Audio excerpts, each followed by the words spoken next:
Bueno, recién acaba de subir la clase 2, acaba de terminar de grabar. Así que empezamos con la tercera clase. En realidad es toda una clase que la dividí en 3 partes para que sea un poco más amena y que no sea un súper choclo, y ustedes la puedan, si quieren, repartir para estudiar y para repasar.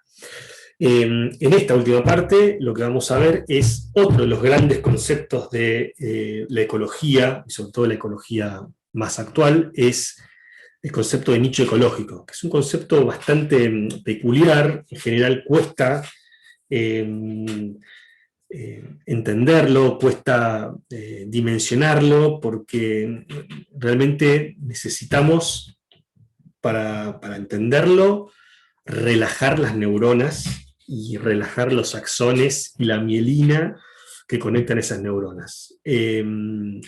Si logramos eso, es un trabajo que a mí todavía no me pasa, pero si logramos eso, vamos a poder meternos un poco en lo que significa el concepto de nicho ecológico y las aplicaciones muy importantes y muy útiles que tienen el campo del trabajo de los ecólogos en general. Así que bueno, paso a compartir pantalla y empezamos con esta última tortura de conceptos en ecología. Pero tómenlo como todos estos conceptos y el tratar de encarnarlos y que se hagan parte de ustedes como un insumo vital para continuar con la tecnicatura y para que estos conceptos queden muy claros y que sean base casi fundacional para seguir avanzando en nuevos conceptos que van a tener más adelante. Esto tiene que estar bastante claro. Me imagino que ustedes han utilizado mucho el tema, no, me ocupó el nicho ecológico de allá, el nicho ecológico de acá, pero vamos a ver, capaz que sí, que se han utilizado este concepto de manera correcta. Así que comparto la pantalla. A ver, acá. Bien. Bueno, habíamos quedado en esto, ¿se acuerdan? En la anterior, en la clase 2 sería, habíamos terminado de, en las anteriores clases, de ver un poco lo que significaba el concepto de ecología, cómo nace, qué implica, qué aplicaciones tiene y cómo se fue forjando. Y luego pasamos a conceptos un poco más específicos como el de ambiente y el de hábitat, que lo vamos a utilizar muchísimo, muchísimo, muchísimo durante todo el módulo y lo van a utilizar muchísimo durante toda la tecnicatura. Y ahora vamos a un tercero, que como decía antes, es el de nicho ecológico, ¿sí? Entonces, uno podría decir, jugando un poco con el humor, que esto sería un nicho ecológico, una especie de cabina mortuoria donde enterramos a la ecología. Bueno, eso sería buenísimo, sería muy fácil, pero no. Tengo malas noticias, el concepto de nicho ecológico no tiene nada que ver con la muerte, es totalmente distinto. Y vamos a empezar, bueno, a desasnarlo. El primero que empezó a hablar sobre nicho ecológico es este señor que ven ahí, de barbita, que se llamaba Grinnell. En el 17, fíjese que también en esa época también se empezaba a hablar, y antes también, de conceptos de ecología. Todo fue como caldeándose en los mismos años y en el mismo caldero. Pero fue el primero en hablar de esto, de nicho ecológico. Y él lo definía como la unidad de distribución más pequeña dentro de la cual cada especie se mantiene debido a sus limitaciones instintivas y estructurales. ¿Sí? O sea, que si lo podemos resumir, él hablaba de una característica del ambiente y no de las especies. Algo, si lo piensan bien, o si los detenemos a pensarlo, es algo parecido a hábitat. Ahí había una similitud entre lo que es hábitat de algo espacial que permite, ¿no?, la supervivencia de la especie, distribuirse ahí, y tiene que ver con sus limitaciones. ¿Sí? Era el primer concepto de nicho. Pero sigamos, porque la historia continúa. Después viene este muchacho, Elton, en el 27, unos 10 años más tarde, que empezó a hablar del nicho, pero en otros términos. Dice que el nicho describe lo que hace un animal en su comunidad, ¿sí? Básicamente una función ecológica. Y otra vez, fíjense, el animal pareciera que no existe otra cosa que los animales, y somos los menos, por lo menos los mamíferos.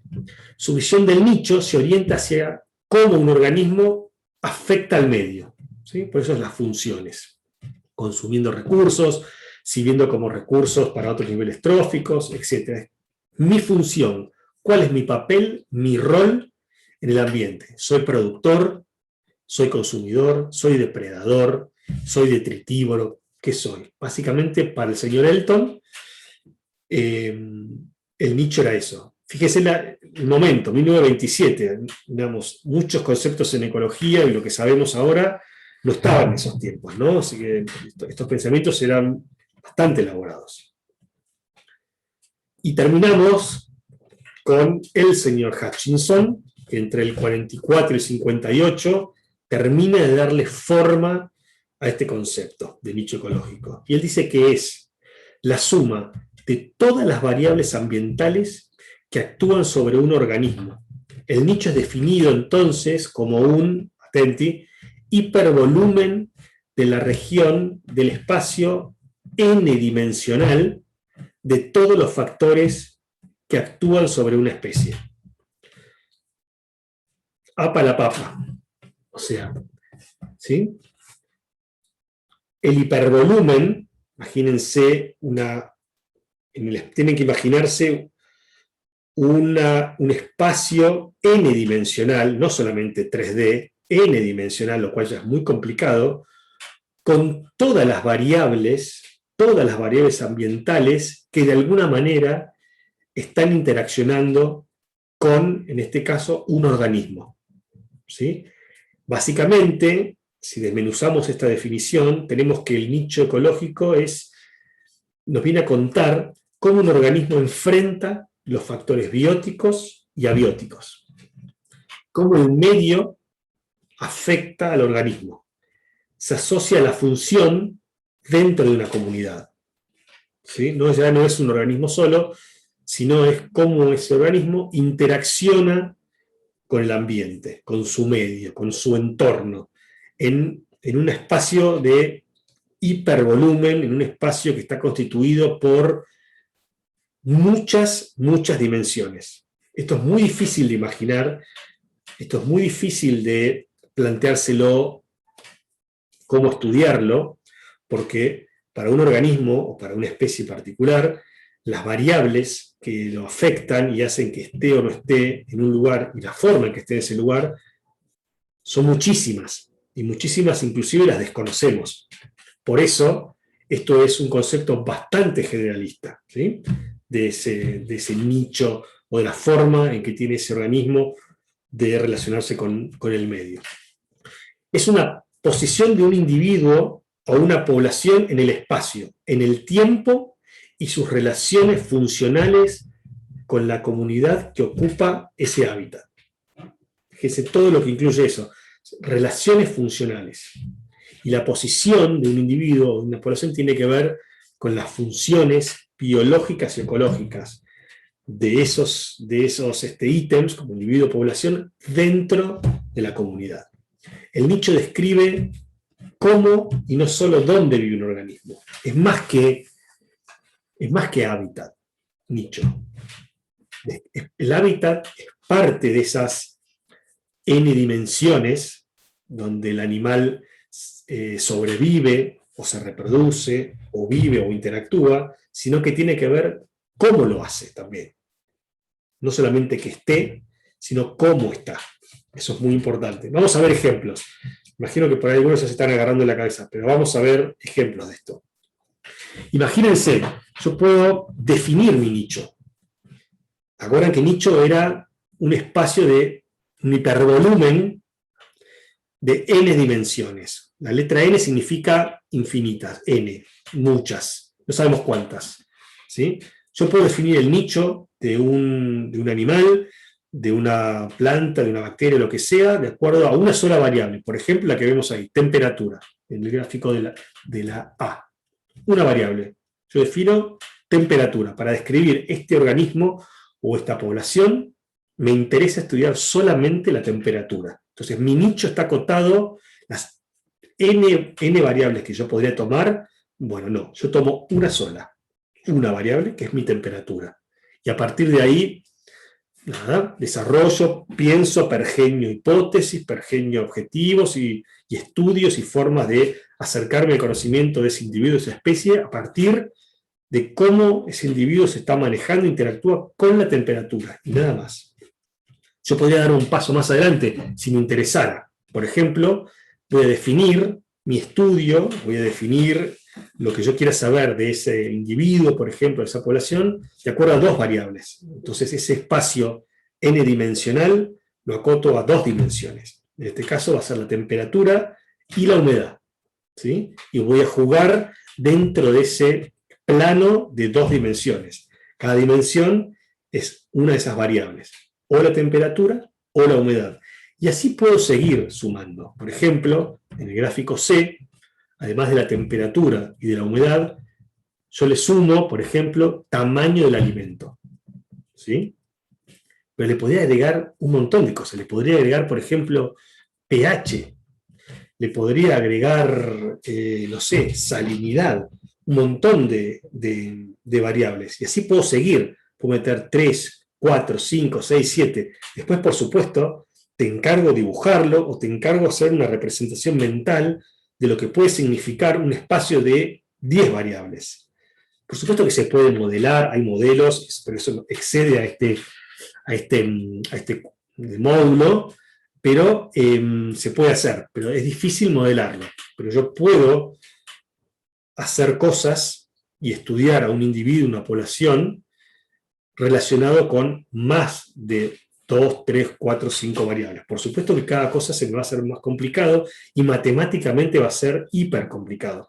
Pero eso tiene que ver el nicho, porque esta especie, por ejemplo, en la que estamos ahora viendo, no solamente depende de la temperatura. Puede ser que dependa mayoritariamente de la temperatura, su supervivencia y sus relaciones funcionales y sus interacciones con otros individuos, pero también, como ven ahí, puede depender de la humedad, o puede depender también del tamaño del alimento, y depender al mismo tiempo, ver una sinergia entre esas tres variables, o de otras variables que estamos desconociendo. Esto es un camino de avance, avanzando al conocimiento, ¿sí? Seguimos. Pero algo en la definición de Hutchinson no cerraba. Hay cositas que todavía necesitan ser revisadas, repensadas siempre. Hay algunas regiones del nicho que deben ser mejores que otras en términos de probabilidades de supervivencia de la especie. Por ejemplo, y vuelvo a la diapositiva anterior, esperen, por ejemplo, en humedad y temperatura, yo puedo pensar que, espero que vean el puntero, pero en esta parte, esta relación de humedad y temperatura, a esta temperatura y a esta humedad, en esta parte serán las mejores condiciones. Y en esta otra parte, en el otro extremo, donde hay más temperatura y donde hay más humedad, más temperatura y más humedad, probablemente, o puedo pensar, es un ejemplo, que las condiciones de vida o de supervivencia ahí no son las más óptimas para la especie. Entonces lo que puedo llegar a pensar es que en esta parte, si lo traslado al espacio, en un espacio físico que cumpla con estas condiciones de humedad y temperatura, va a haber más abundancia de individuos que en esta parte, por ejemplo. Entonces, el nicho no es homogéneo. Para las mismas variables, no es homogéneo para esos individuos. Inclusive, y lo vamos a ver más adelante, dentro de una misma población, imagínense una población de araucarias, no todos los individuos de araucarias tienen las mismas resistencias a las mismas condiciones ambientales. Hay individuos que son mejores para algunas condiciones y hay individuos que son peores para algunas condiciones, ¿sí? Entonces, hay muchísima variable dentro de las mismas condiciones y dentro de los mismos individuos. Seguimos. No todas las variables que afectan a un organismo pueden ser representadas de manera lineal. Por ejemplo, los tipos de presas, el tipo de asociaciones vegetales, etc. Y esto es muy importante. Si, por ejemplo, tengo una población de pumas y mi variable es las presas, no va a representar lo mismo un guanaco para un puma adulto que un guanaco para un cachorro. Es el mismo ítem presa y es la misma especie puma, pero la relación entre predador y presa no es la misma porque depende, por ejemplo, de la clase etaria del predador. O inclusive puede depender de la misma clase etaria de la presa. Entonces, eso aporta nuevas variables y nuevos ítems que no estamos controlando dentro del concepto de nicho. Si bien en la diapositiva, en la anterior, que vemos unos gráficos muy cuadraditos y perfectos, eso, si tuviésemos que trasladarlo a la realidad, no es tan así. No es tan fácil. Y la definición de Hutchinson es una definición muy estática y atemporal, y no sugiere cómo representar la variabilidad de los organismos que utilizan el ambiente a lo largo del tiempo o la variabilidad de las poblaciones y especies a lo largo del tiempo. No sé, los ambientes, si estoy hablando de una especie en un ambiente determinado, ese ambiente cambia con el tiempo. Entonces el nicho no es estático, el nicho puede cambiar. Las condiciones con las cuales se relaciona ese animal o ese ser vivo, si quieren en general, cambia con el tiempo. Y cambia espacialmente. Y las poblaciones cambian también. Las poblaciones pueden hasta envejecen y cambian sus comportamientos. ¿Sí? Entonces, el nicho, si uno se imagina ese hipervolumen en el espacio y en el tiempo, imagínense una bola amorfa que va cambiando en el tiempo y en el espacio.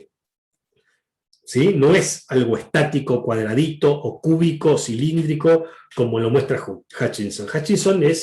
El gran aporte de Hutchinson es mostrarnos, abrirnos una puerta de la teoría de nicho ecológico, pero en la práctica eso tiene algunas cositas, algunos condimentos que hacen que a veces la teoría y la práctica no siempre correlacionen de manera tan lineal como dice ahí. ¿Sí? Entonces, ¿querían una definición de nicho ecológico? Señores, señoras, sigan participando. Es muy difícil la definición de nicho ecológico por todas estas complicaciones que yo le estoy dando. Pero el concepto de nicho ecológico, y ahora estoy hablando muy seriamente, es fundamental en la ecología, porque tiene que ver con cómo los animales o los seres vivos, perdón que diga siempre animales, pero es mi sesgo profesional de laburar siempre con fauna silvestre, los seres vivos se relacionan con su entorno. Entonces el nicho ecológico es muy importante, el concepto es muy importante y su aplicación es muy, muy útil en muchos trabajos, ¿no es cierto? Sin embargo, como dice ahí abajo, algo podemos hacer. Si bien la definición no es muy clara, o no es que no sea muy clara, sino que es difícil plasmarla en un párrafo, se puede hacer un montón de cosas. Por ejemplo, nos puede ayudar a responder estas preguntas. ¿En qué rango de condiciones, recursos y tipo de interacciones puede una población sobrevivir, crecer y reproducirse? O sea, lo que estoy preguntando acá, lo que subyace es, ¿cuál es el nicho aproximado de una población? ¿Se puede saber eso? Bueno, veamos. El concepto de nicho ecológico tal vez pueda ayudarnos a pensar esa respuesta, solo como una aproximación. Nos aproximamos, pero esa pregunta encierra esta otra pregunta que les decimos. ¿Cuál es el nicho ecológico de esa población? No quiero, o no sé, además es imposible saber ese hipervolumen n-dimensional, pero me puedo aproximar, puedo saber hacia dónde voy para conocer un poco más esa población, tratando de estudiar algunas variables, algunas de las dimensiones de su nicho ecológico. ¿Correcto? Veamos este ejemplo. Tenemos 4 ejemplos, ¿sí? En la línea, en el eje de las X, que es el de abajo, tenemos un recurso.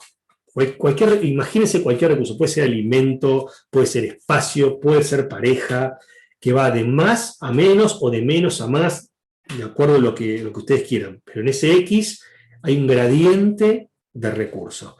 Y en el eje de las Y, que es el que está vertical, tenemos eficiencia biológica. En principio, tómenla como éxito reproductivo o la capacidad que tiene esos individuos o esa especie de dejar progenie. O sea, cuán bien le va a esa especie en ese gradiente. ¿Sí? Por ejemplo, vamos a este ejemplo de acá, de la especie B. Como ven, es como una especie de campana, ¿sí? Que va desde este gradiente, desde esta, digamos, gradiente de recurso hasta este gradiente. Pónganle que acá hay poco recurso, vamos a poner alimento, hay un alimento 1 hasta alimento 10. Uy, ¿sí? Hasta alimento 10. Entonces, a la especie B, con alimento 1 le va bastante bien, hasta acá, ¿sí? Pero se ve que con el alimento 5, que correspondería con este punto, le va mucho mejor. O sea, esta especie B le va mucho mejor, tiene más eficiencia biológica en el punto que el alimento, este recurso, está en 5. ¿Sí? Y después empieza a decaer. A medida que aumenta el alimento, empieza a decaer. Puede ser por un montón de factores que después en algún momento lo podemos compartir, que puede ser por, no sé, competencia, etc. Acá son pocos individuos que tienen más alimento, y si bien el alimento aumenta, hay tantos individuos que probablemente la competencia haga que su eficiencia biológica caiga. ¿Correcto? Ahora, si comparamos la especie B con la especie A, esta especie B está incluida en el rango, en el nicho que utilizaría la especie B, pero en un nicho más acotado, que por ejemplo puede ir, no sé, desde alimento 3 hasta alimento 7. Ahí le va mejor. A las dos especies les va mejor casi en el punto número 5, si quieren, que sería donde estoy acá, el puntero, ¿sí? Pero a la especie B le va mucho mejor. Fíjense la diferencia que hay entre este punto y este. Le va mejor, ¿sí? Ahora, la especie B tiene un rango acá que está ocupando y otro rango acá que también está ocupando ella sola y no está ocupada por la especie A. Se ve que la especie A no puede sobrevivir con este rango de alimento ni con este rango de alimento. ¿Me explico? O sea, hay condiciones de alimento que están en las puntas que la especie A no le va bien. Por alguna causa no le va bien y se ha seleccionado para sobrevivir en ese rango de recursos, en este caso de alimento, ¿correcto? Esta forma, si tenemos que comparar dos especies, se llama que son nichos incluidos, ¿sí? Acá, en esta parte, tenemos nichos solapados de amplitud idéntica, es decir, los dos tienen la misma eficiencia biológica, pero en puntos del recurso distintos. A la especie B le va mejor en este punto y a la especie A le va mejor en este punto. Ambos se solapan acá, en este rango. Probablemente, digo probablemente porque no es siempre así, probablemente en este sector pueda haber algo de competencia entre dos especies. No siempre es así. Que dos especies se solapen el nicho, es decir, que utilicen el mismo rango de recursos, no significa necesariamente que estén compitiendo. Y ahora lo vamos a ver. En este caso, tenemos nichos solapados, pero de distinta amplitud, ¿sí? Lo mismo que el ejemplo anterior, pero hay una especie que le va muchísimo mejor en este punto. Fíjense, casi que en este punto la especie B no puede sobrevivir, pero la especie A le va muy, muy bien. Y en este punto, a la especie B le va su máximo, lo mejor que puede dar en términos de eficiencia biológica, y la especie A ni siquiera está en este lado. Y tienen un rango de solapamiento, ¿sí? Y acá son nichos colindantes, como que están excluidos. Esto significa que la especie A utiliza un rango de recursos que va de acá a acá, y la especie B utiliza otro rango de recursos que va de acá a acá. Es decir, que ellas sobreviven y están adaptadas en términos evolutivos a utilizar diferentes rangos de recursos. Esto es un recurso. Acá hay un recurso gradiente ambiental, que tenemos que poner alguna variable. Tal vez si yo le agrego variables, le agrego dimensiones a ese gradiente o a ese nicho, capaz que estas curvas se empiezan a solapar y comparten más cosas, ¿sí? Pero si yo, por ejemplo, no sé, le meto, además de temperatura, humedad, como dijimos en el ejemplo anterior, capaz que comparten más esa combinación de variables. Pero si solamente tomo temperatura, no, temperatura, por ejemplo, me utilizan gradientes distintos. Pero si combinamos temperatura con humedad, ahí se me empiezan a acercar más. Todo va a depender, estos gráficos, que es simplemente una representación gráfica y conceptual de nicho, es una representación gráfica y conceptual, nada más que eso nos ayuda a pensar. Cambia a medida que yo voy metiendo, sacando variables en ese gradiente ambiental o ese hipervolumen n-dimensional. ¿Sí? Espero que no se haya muerto ninguno de ustedes mirando esto. Seguimos. Fíjense esto, que le decía que una de las críticas al modelo o a la definición de Hutchinson, ¿cierto? Uno puede, esta curva acá es uso del recurso, en el eje de la SI. ¿Cuánto uso el recurso? ¿Cuánto esta especie utiliza el recurso? Y acá abajo es, nada, por ejemplo, el gradiente de recurso. Esta curva en amarillo es la misma curva de estas, por ejemplo, cualquiera de estas, ¿sí? Pero esto es una especie, y una especie está formada por muchos individuos, que es justamente lo que me dice acá. Por ejemplo, acá tenemos, no sé, una población de coilones, por ejemplo, ¿sí? Y los coilones les va bien en este gradiente de humedad, de muy poco a poco, por ejemplo, podría ser. Le va bien en este gradiente de humedad. Pero los coilones, cada planta no es la misma, son clones. Cada uno puede tener diferentes adaptaciones y mutaciones o lo que sea, que hace que les vaya mejor a este individuo cuando tiene muy poca humedad. Y a este otro le va mejor cuando tiene un poquito menos de humedad o un poquito más de humedad. En general, el patrón general es que al coirón, o sea, una estipa, una poa o lo que sea, en este gradiente le va bien. En promedio es esto. Pero tenemos que saber, y es una de las críticas a Hutchinson, que esa población está formada por individuos y cada uno tiene sus particularidades. Y esta curva, y este ejemplo, y esta diapositiva quiere representar eso. Tenemos que tener en cuenta eso. Todos somos humanos, por ejemplo, pero no todos nos va bien en las mismas condiciones. Hay algunos que les va bien en unas condiciones y otros que les va mejor en otras condiciones, por ejemplo. ¿Seguro? ¿Estamos? Seguimos. Fíjense esto. Acá hay un gradiente ambiental, que me corro mi imagen, que puede ir desde una estepa hasta un bosque. Así que podría ser esto tranquilamente precipitaciones, menos precipitaciones, a más precipitaciones, también le podemos sumar altura sobre el nivel del mar, etc. Pero hay un gradiente ambiental. El ambiente va cambiando, en el tema de estructura vegetacional, por ejemplo. Solamente esa parte del ambiente, tomó vegetales. Y en el eje de la SI, puedo, por ejemplo, poner abundancia, que me da una idea aproximada de cuántos individuos hay. En este caso, ratones. De muy pocos ratones acá abajito, hasta muchos ratones acá alto, ¿sí? En el eje de la SI. Por ejemplo, teniendo en cuenta esta distribución, uno puede saber cuántos ratones hay en un lugar, cuántos en otro, y después asociar esa cantidad de ratones a diferentes ambientes, uno podría empezar a dibujar estas curvas, ¿sí? En términos teóricos.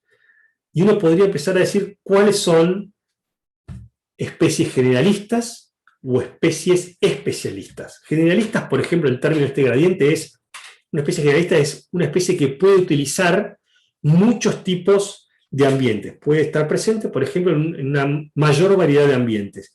Y una especie especialista es que está evolutivamente adaptada para sobrevivir mejor con un determinado ambiente o con determinadas condiciones, ¿sí? Por ejemplo, el gato huiña es un animal especialista en bosques subantárticos maduros. O sea, no vamos a ver gatos huiña en una estepa o en el monte. Lo vamos a ver, si lo vemos, en el bosque, ¿sí? Entonces es un especialista de bosque. ¿Sí? En cambio, el puma es un generalista. Puma lo tenés desde la cordillera hasta el océano Atlántico, y de una estepa hasta un bosque, desde el atún, donde sea tenemos al puma. Inclusive podemos hablar de otro recurso, como por ejemplo las presas. ¿Sí?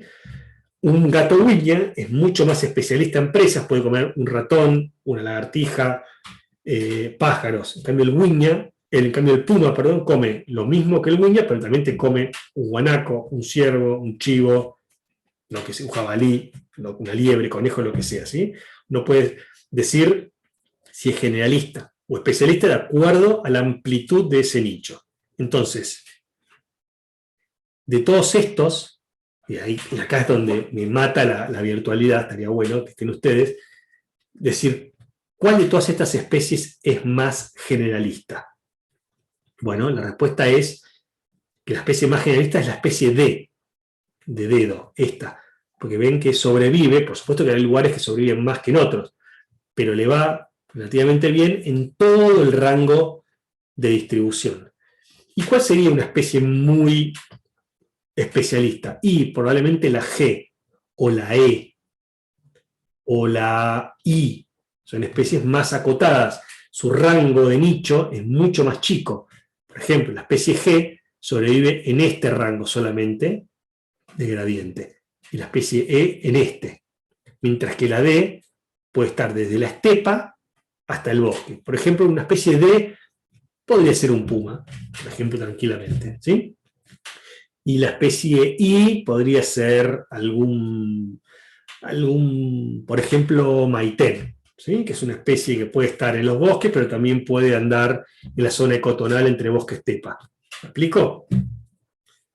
Y acá también se pueden ver cuestiones respecto de superposición de recursos. Por ejemplo, está claro que, no sé, la especie E y la especie G, para este gradiente ambiental, no tienen superposición de recursos.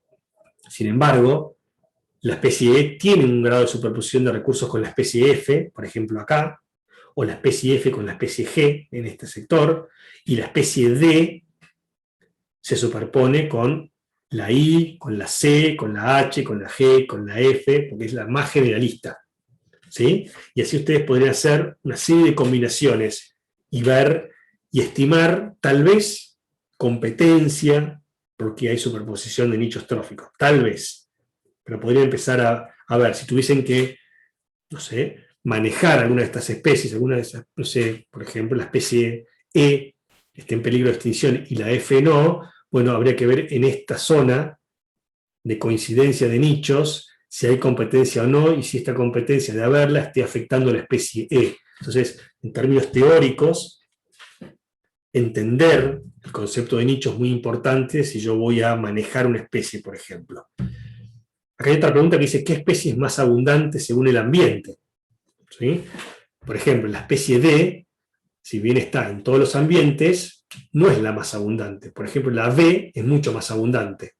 En este rango es mucho más abundante. En este punto, la especie C, B y D tienen más o menos la misma abundancia para este rango de recursos, de gradiente ambiental, por ejemplo. ¿Sí? Entonces uno puede hacer un montón de lucubraciones y de hipótesis teniendo en cuenta estos modelos de nicho. ¿Sí? Porque siempre es un modelo. Y los modelos son siempre aproximaciones a la realidad. Nadie, tengo malas noticias para ustedes, nadie tiene la varita mágica y nadie lo sabe todo. Simplemente tratamos de ir acercándonos más al conocimiento. Eso es todo, con nuestros errores, por supuesto. ¿Sí? Entonces, acá tenemos un buen ejemplo de cómo se combinan estas especies y estos nichos y qué podemos, a partir de estos gráficos de doble entrada, conocer de la especie. Uno puede decir un montón de cosas, como por ejemplo lo vemos acá. Si son generalistas, especialistas, cuánta superposición de nicho tiene, si son más abundantes o no, dependiendo del gradiente. O sea, podemos saber mucho. Dime qué nicho tienes y te diré quién eres. Sería una especie de corolario de esta diapositiva. Y seguimos avanzando en el nicho, porque podemos definir nicho de dos maneras. Hay un nicho que se llama fundamental, que es el preinteractivo. que es el conjunto de condiciones del ambiente en las que una especie puede vivir según sus capacidades fisiológicas en ausencia de competencia. Es decir, si yo no tengo nadie que me esté compitiendo, nada, yo me voy a distribuir, voy a ocupar mi nicho, supuestamente, en teoría, en mi máxima expresión, porque no tengo nadie con quien estoy interactuando. Ese sería, en teoría, mi nicho fundamental. Sin competencia, sin interacción, por eso se llama preinteractivo. ¿Correcto? Pero también hay un nicho efectivo, posinteractivo. Ustedes saben, o se imaginarán, que no estamos solos. No somos un organismo que estamos viviendo dentro de un raviol y no interactuamos con nada. De hecho, todo lo contrario. Como veíamos antes, y si suscribimos a la postura filosófica del biosistemismo, somos siempre parte de un sistema y siempre estamos interactuando, aunque no lo sepamos, con otros organismos. Entonces, ahí deviene el nicho efectivo o posinteractivo, que es la porción del nicho fundamental, el anterior, el que estoy solito, es la porción de ese nicho fundamental en la cual viven efectivamente individuos de una especie. Porque necesariamente el nicho efectivo tiene que ser más pequeño que el nicho fundamental. Y más pequeño porque en el nicho efectivo es el resultado de lo que me queda de uso de ese hipervolumen que estoy solo sin interacción, después de la interacción, con otra especie u otras especies competidoras. Antes utilizaba todo este hipervolumen. Ahora tengo una especie que compite conmigo por parte de ese hipervolumen, entonces me tengo que acotar. Entonces mi nicho efectivo necesariamente va a ser menor a mi nicho fundamental. ¿Correcto? ¿Vamos bien? Usted me tiene que decir que sí, si pudiese. Y acá hay un ejemplo concreto. ¿Sí? Imagínense este círculo amarillo, mi nicho fundamental. Yo podría ocupar como especie, imagínense cualquier especie, cualquiera, la que más le guste. Todo este espacio, todo este hipervolumen n-dimensional lo podría ocupar yo. Ahora, si todo ese espacio, hipervolumen n-dimensional, comienzan a interactuar otras especies, que acá están ejemplificadas con círculos rojos, mi nicho efectivo va a ser más chico. Todo esto que era antes, ahora se va a ver desplazado a esta parte. Yo voy a poder ocupar efectivamente esta parte, porque lo otro estoy siendo de alguna manera ahuyentado, segregado, o directamente me voy para evitar competencia con todas estas especies. ¿Sí? Entonces, nicho efectivo, nicho fundamental. Y estos son, como decíamos, los nichos de las otras especies, que me influyen directamente en la conformación final de mi nicho, que será el nicho efectivo. ¿Sí? Entonces acá lo ven. Si tuviese que graficarlo de la manera que lo grafiqué antes, en el eje de las X, el gradiente de recursos, y en el eje de las X, perdón, de la Y, que es vertical, perdón. No sé, acá dice número, que tiene que ver con número de individuos, o fecundidad, por ejemplo, cuán eficiente soy biológicamente. Si tengo que dibujar esos nichos, claramente, como dice ahí, el nicho efectivo siempre va a estar más abajo que el nicho fundamental. Justamente toda esta diferencia tiene que ver, todo este volumen, hipervolumen que hay acá, tiene que ver con la competencia con otras especies. ¿Sí? Entonces, estas curvas de utilización de recursos permiten cuantificar la amplitud y la superposición del nicho con los nichos de otras poblaciones presentes que son necesariamente o van a actuar como competidoras. Después, más adelante, se verá qué tipo de competencia. Pero en principio son competidoras que hacen que mi nicho fundamental se reduzca a mi nicho efectivo. ¿Correcto? Entonces, ustedes, me imagino, estarán pensando, ¿cómo hago yo para saber cuál es el nicho fundamental de una especie? ¿Cómo lo sé? Seguimos. Vamos a algunos ejemplos. Estos vegetales, que son una especie de espadañas o totoras, uno puede, por ejemplo, medir la cantidad de individuos en este eje de las X, cantidad de individuos, ¿no? Cantidad de individuos, o cómo les va en el crecimiento, por ejemplo. Y acá abajo, en el eje de las X, es una variable ambiental que es profundidad del agua. ¿Sí? En este caso, en el A, ambas especies son dos especies de totoras. Pónganle acá una verde y otra más celeste. Si yo las hago crecer solas, me hago como un estanquecito, como mi laboratorio de trabajo a campo, y hago crecer a latifolia y a angustifolia solas, una en un estanque y otra en otro estanque. Y veo que la latifolia me crece entre los menos 20 centímetros y los casi 80. Y tiene un pico acá, por acá, ¿no? Por los 50. Y veo que la angustifolia me crece entre los menos 20 centímetros y 100. ¿Sí? Parte abajo del agua, parte arriba, casi al metro. Esto de manera separada. Ven que tienen diferentes éxitos, diferentes eficacias biológicas. Ahora, ¿qué pasa si yo las pongo a crecer juntas? ¿Sí? Entonces, este gráfico de las A me estaría dando una especie de indicador de cuál sería su nicho fundamental. ¿Cuál es el nicho fundamental de cada una de las dos especies, solamente teniendo en cuenta una variable de ese hipervolumen n-dimensional? Una, que es profundidad del agua. ¿Correcto?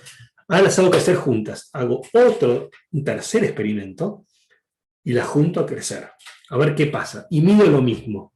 Lo mismo que medí en A, lo mido en B. ¿Y qué me da? Que más o menos la totora latifoliada me crece más o menos igual. Fíjense que la curva es muy parecida a la de arriba. Lo que sí cambia notablemente es el crecimiento de la angustifolia. Casi que la angustifolia no crece más debajo del agua. Como dice acá, se corre. O sea, evita la competencia, de alguna manera, uno puede hipotetizar eso, después habría que ponerlo a prueba, pero evita la competencia subacuática y se corre más a la parte aérea. Porque evidentemente la totora latifoliada es más fuerte competitivamente debajo del agua que arriba del agua. ¿Sí? Eso es importante saberlo. Entonces, cuando los nichos se solapan, una estrategia de un individuo, de una especie, como por ejemplo en este caso la angustifolia, es correr su nicho. Se corre, puede sobrevivir, no necesariamente necesita utilizar todo, sino que para evitar competencia hay una zona de ese hipervolumen que no la utiliza más y comienza a utilizar más fuertemente otra parte del nicho, ¿correcto? Sigamos con este ejemplo. Fíjense, lo que estábamos viendo antes, pasado a algo más teórico, es esto. ¿Sí? Cuando están creciendo juntas, los nichos se solapaban bastante, y cuando crecían separadas, utilizaban más o menos alguna parte igual, pero cuando se ponen a crecer juntas, que es esta parte, hay lo que se llama partición de nicho. Si estas dos especies quieren, de alguna manera, coexistir, necesitan segregarse, necesita haber una partición de nicho para bajar los efectos de la competencia. Entonces, en este caso, la latifolia se corre un poco, es decir, corre significa utiliza menos una parte de ese gradiente, que en el caso era no utilizar tanto las profundidades, ¿sí? Se va más a la parte aérea. ¿Correcto? Entonces esto es una forma de coexistir que tienen las especies, es una estrategia y tiene que ver con la partición de nicho. ¿Sí? Seguimos. Y esto es lo que yo les quería contar, que no significa que haya muchas especies utilizando un mismo gradiente de recursos, significa que vayan a competir. No significa que yo vea guanacos y maras y choiques todos juntos, entonces digo, seguramente están compitiendo. No, eso no pasa, eso no es así. Puede ser, podría ser, pero no es que yo los veo todos juntos y necesariamente hay un efecto competitivo. Además, el efecto competitivo tiene que confirmarse en éxito reproductivo, fecundidad, progenie, etcétera, que eso lo vamos a ver en otro momento. Pero necesariamente si yo veo individuos, especies todas juntas, compartiendo un mismo lugar, necesariamente estén compitiendo. Eso es falso. Entonces, por ejemplo, los abetos, que es una especie de árbol, y los gorjeadores, ¿sí? Que son unas aves pilopaceriformes. Esta distribución de recursos ahí, permite que las 5 especies se alimenten de los mismos árboles. Es decir, que hay diferentes especies de gorjeadores que comen en diferentes partes del abeto. ¿Sí? Están adaptadas, han coevolucionado con esta especie de árbol para comer en diferentes partes. ¿Sí? Entonces, si esta especie come arriba, esta especie en el medio, esta especie en los costados, esta especie abajo, etc., no hay competencia. Vos no me comes lo mío, yo no te como lo tuyo y podemos comer el mismo plato. Es como si hubiese un gran plato o una gran mesa llena de carne de asado. Cada uno come, vos comes allá, yo como acá, no necesariamente tenemos que competir, ¿sí? Pues nos repartimos, hay una repartición de ese recurso. En este caso hay una repartición espacial del recurso, ¿sí? ¿Ven? Probablemente todos, si yo agarro a una especie en particular, todos me van a dar que maximizan su fecundidad en este caso, fecundidad o eficiencia biológica, como lo quieran llamar, hay muchas maneras de medirlo, cuando hay abetos. Con el gradiente hay mucho abeto en la altura, porque aparentemente hay una altura particular en donde el abeto se da más. Entonces, todas las especies están ahí, maximizan su fecundidad, su éxito reproductivo, su fitness también se llama, cuando hay abetos. Pero si están todos juntos, este corrimiento, esta partición de nicho que también se da, es dentro del mismo abeto. Es a la escala abeto, no es a escala más grande. A escala abeto hay un corrimiento de nicho. Significa que una especie tiene un nicho más en la parte de la canopia del árbol, otra en la parte más de abajo, otra en los costados, otra en el centro, y así pueden coexistir. ¿Me explico? Es otra forma. Hay un corrimiento espacial dentro del mismo árbol en este caso, dentro del mismo gradiente. ¿Sí? Formas que tienen diferentes especies de coexistir con corrimientos o particiones de nichos sin la necesidad de competencia. ¿Sí? Fíjense que me corro para acá. Estos son unos animales marinos que cuando crecen solos, fíjense, están como pegados a las costas en los mares. ¿Sí? Entonces, fíjense que cuando crece solo, utiliza todo este rango de altura, todo acá. El rojo, el chamalus, ¿sí? De acá hasta acá crece solo. Y el otro, el Semibalanus, si está solo, utiliza de acá a acá. Ahora, ¿qué pasa cuando estas dos especies crecen o habitan en un mismo espacio? Bueno, acá hay una exclusión. Acá necesariamente una exclusión. ¿Y cuál sería la especie más fuerte mirando esto? Bueno, la especie más fuerte sería el Semibalanus.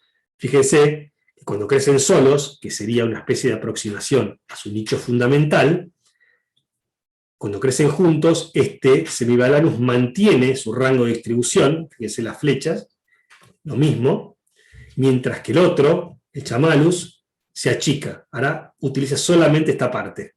Entonces, claramente, o podríamos empezar a pensar, que esta especie excluyó competitivamente a esta otra y la redujo a la utilización solamente de una parte de su nicho fundamental. Es decir, que esto me daría una idea del nicho real o efectivo de estas especies cuando están creciendo juntas. ¿Me explico?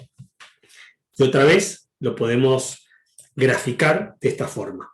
Fíjense que acá, cuando crecen separadas, utilizan bastante su rango, comparten rango de utilización cuando crecen separadas, pero cuando las juntamos, en este caso, hay una exclusión. Esto se llama exclusión competitiva. Acá claramente no adoptaron la estrategia de los, por ejemplo, de los pájaros o de otras especies de partición de nichos, sino acá hay claramente una exclusión. Hay una segregación por competencia, ya veremos qué tipo de competencia, pero hay una exclusión, y una de las especies tiene que achicar dramáticamente su nicho. ¿Sí? Pero, atención con esto.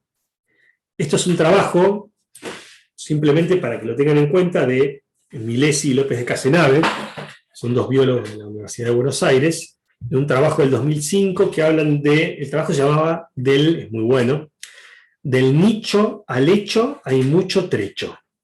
Y tiene que ver con una especie de crítica al concepto de nicho. El concepto de nicho, ustedes lo estamos viendo, tiene muchas críticas, porque es muy difícil acertarle. Si bien sirve muchísimo para pensar cosas, tiene sus cositas. ¿Sí?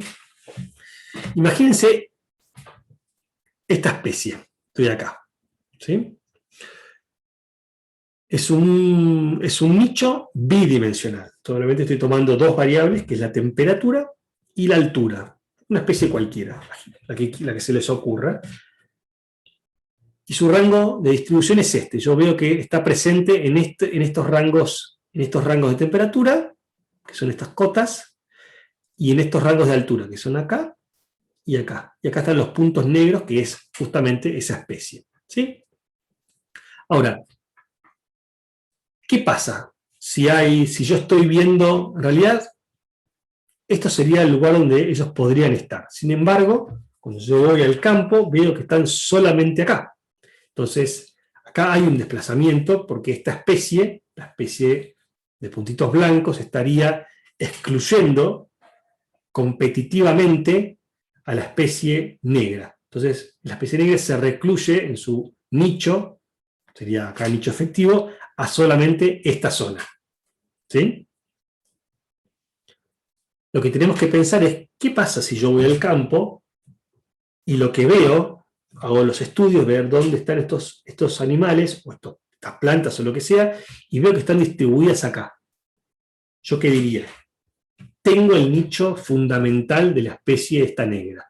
Pero en realidad no tengo el nicho fundamental. Tengo el nicho que está quedando después de que hubo exclusión competitiva de la especie blanca.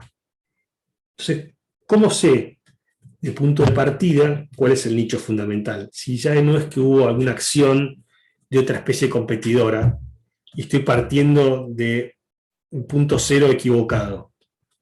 ¿Me siguen? Sigo. También hay formas de distribuirse que se llaman metapoblacionalmente, que tienen que ver con individuos que están en lugares como estos, en lugares subóptimos, que solamente persisten porque hay flujos, hay migraciones y dispersiones de las zonas fuentes, se llaman, a las zonas sumideros. Pero si no hubiese zona fuente, estos animales o estos individuos perecerían, desaparecerían. Entonces, ¿cómo sé que en realidad ¿es este el nicho fundamental o no es este el nicho fundamental? Porque si estoy con una, justamente, población que está funcionando como una metapoblación, hay individuos que están en lugares donde no estarían. Simplemente están porque hay un aporte de estas poblaciones. Pero si yo voy al campo, en vez de estar así, y yo no sé que esto funciona como metapoblación, diría que en realidad el nicho fundamental es este que está acá. Todo esto, y no esto. Entonces es muy difícil saber de qué punto estoy partiendo, porque hay muchos intríngulis poblacionales que están metiendo mucho ruido a la hora de conocer ese nicho de cada especie. ¿Correcto? Y fíjense esto. habíamos dicho que este era el nicho fundamental, por ejemplo. Todo esto. Pero sin embargo yo voy al campo y veo esto. Pero entonces mi nicho fundamental no es eso, es esto. Pero ¿cómo sé que es esto? Y simplemente estas especies simplemente tienen una dispersión limitada. Son individuos que tienen dispersión limitada o tienen algún impedimento de seguir avanzando y ampliando su distribución. Entonces, ¿es este el nicho porque así evolucionó y así es? ¿O hay algo que está impidiendo que esta especie siga avanzando, siga creciendo en términos de ocupación territorial? No por otra especie que la compita, sino porque es simplemente una especie de dispersión limitada. Entonces, ¿qué onda? ¿Cuál es el nicho? ¿Qué cosas están afectando a mi población y yo no puedo saber cuál es el nicho fundamental de esa especie? Entonces, acá tenemos un problema. No lo podemos saber a ciencia cierta, no lo podemos saber efectivamente. Podemos conocerlo para determinado momento y determinada coyuntura, pero no podemos saberlo efectivamente. Conocer el nicho fundamental de una especie o el nicho ideal es muy complejo, porque no estamos al tanto de todas las interacciones que tuvo esa especie con el ambiente y con otras especies. ¿Sí? Entonces, podemos saber casi a tiempo real. Y eso también es importante, es muy bueno saberlo en ese momento, porque nada, me permite proyectarme en un futuro, conocerlo. Pero no podemos pensar que conocemos efectivamente esa parte de la historia natural de la especie y conocemos su nicho fundamental. Eso no pasa. Por ejemplo, ya vamos a ver algunos ejemplos que son muy interesantes. Acá tenemos la distribución, los puntos donde se encuentran, por ejemplo, el pecariqui melero, acá está la mara del Chaco, armadillo gigante y el tatú bola. Esta es la distribución. Podemos saber qué es su nicho fundamental o no. O ese nicho fundamental en realidad está afectado por la modificación ambiental. Si yo modifico el ambiente, ese nicho termina siendo otro. No es el nicho fundamental que yo creía. Entonces, la modificación ambiental claramente me hace ruido en lo que yo interpreto como nicho fundamental. Eso va variando. Entonces, esos mapas, que son modelos de distribución, uno entendería, bueno, yo tengo una serie de variables ambientales que asocio con la distribución de esa especie. Es decir, hay muchas variables que yo creo que son buenas para que esa especie esté presente. Pero si esas variables son modificadas, ese nicho va a cambiar, claramente va a cambiar. Se va a acotar, se va a agrandar, se va a correr, algo va a pasar.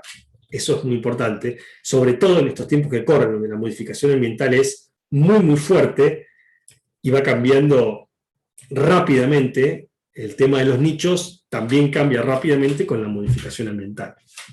Una parte de los ruidos que puede tener la idealización de un nicho.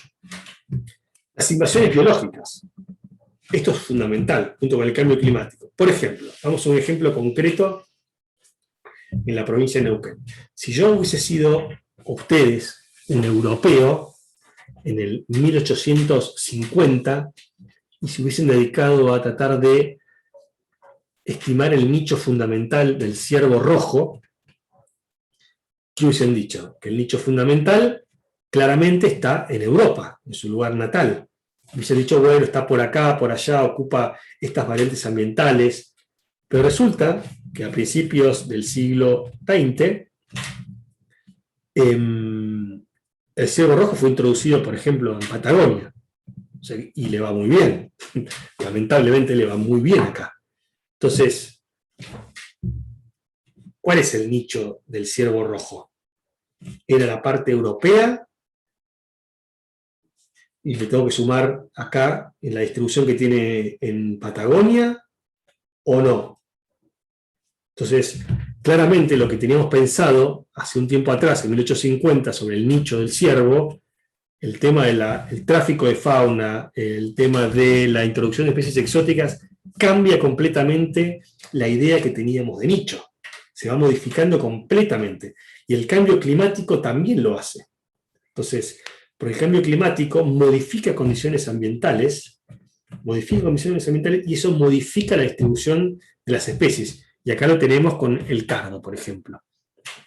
Un ejemplo con el cardo que acá también lo tenemos. Entonces, lo que nosotros pensamos como nicho es modificado continuamente. Ya lo vimos por modificación ambiental, por condiciones climáticas, por el tráfico de fauna y el comercio y la introducción de especies exóticas. Cambia el nicho. Es muy difícil saber desde dónde partimos, ¿sí? Fíjense acá, las cianobacterias, ¿sí? Tiene que ver con, es diferente, hay más probabilidad de encontrar cianobacterias en diferentes partes de un cuerpo de agua que en otra, y tiene que ver con la salinidad, la temperatura, etc. Condiciones ambientales van cambiando, entonces, ¿cómo sé cuál es el nicho? Entonces, la pregunta es la misma de siempre.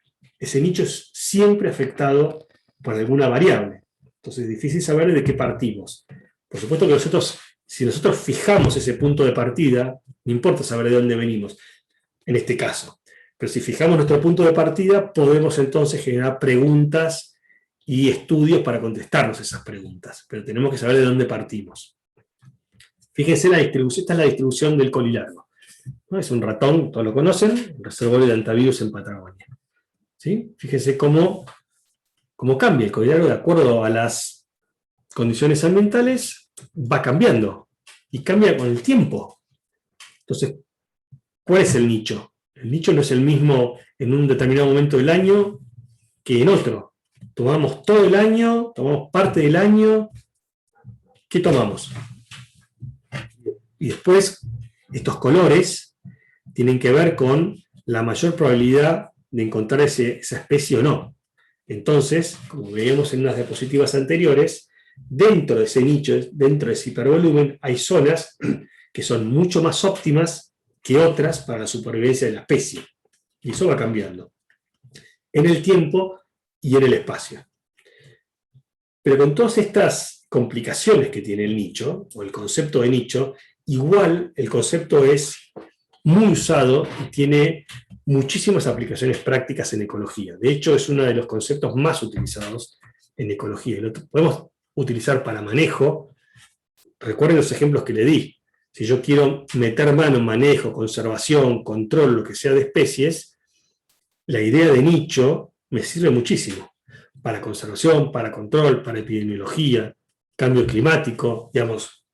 Cambio climático es importante. Si yo tengo una especie que es especialista en algún tipo de ambiente y los modelos de cambio climático me están advirtiendo que esos ambientes van a cambiar en términos de temperatura y humedad, o lo que sea, o niveles de agua en las costas marinas, etcétera, por derretimiento de glaciares, mi conservación a largo plazo ya va a ser otra. Yo voy a tener que tener en cuenta esos cambios, porque si no voy a estar trabajando al divino botón. Ya no es lo mismo pensarlo con la idea de cambio climático afectándome los ambientes o sin el cambio climático afectándome los ambientes, ¿sí? Eso es muy importante. Y de hecho, casi toda la biología de la conservación está incluyendo modelos de cambio climático en sus predicciones.